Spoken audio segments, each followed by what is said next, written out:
ពុំសហស្វាថ្មីដីកំស្រែយំស្រុកកំណើតអត់ដំ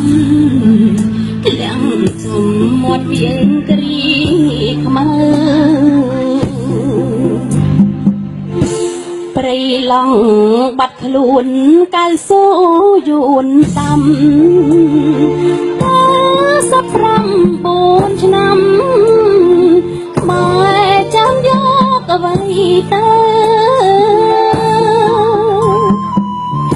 នឹកឡើងសែនស្បាំងសង្កេរស់នៅប្រវត្តិខ្មែរខាងទៅងាយដូរឈាមថោកអើព្រៃខ្មែរអើយក្រោកឡើងបាញ់ឆ្លង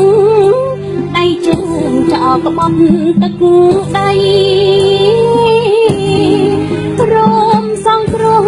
ជាតិយើងឲ្យរងសាងគេឈ្មោះថ្មីអើយលបាញ់ល្បីដល់សម័យអង្គរពុំពជូចាត់កត់ប្រវត្តិខ្មែរមិនតាន់ហងពេលទេឲ្យតែខ្មែរក្រោកឈរដឹកដៃរួមគ្នាស្រែកទាយុទ្ធធម៌ជ្រឹងមេដឹកនាំដល់អន្តកសាងជាតិយើងចាសសូមអរគុណហើយក៏សូមគោរពញាតិបတ်នេះជាពិសេសជូនបងប្រុសសវណ្ណរាដែលជា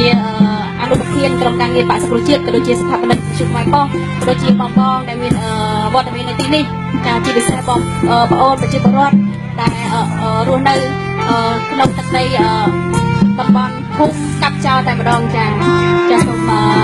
ញ៉ាវត្តនេះជាក្តីនឹករលឹកពីនេះខ្ញុំឲ្យជូនកូនខ្មែរទាំងអស់ដែលមានឈាមជ័រជាខ្មែរចាសូមអរគុណ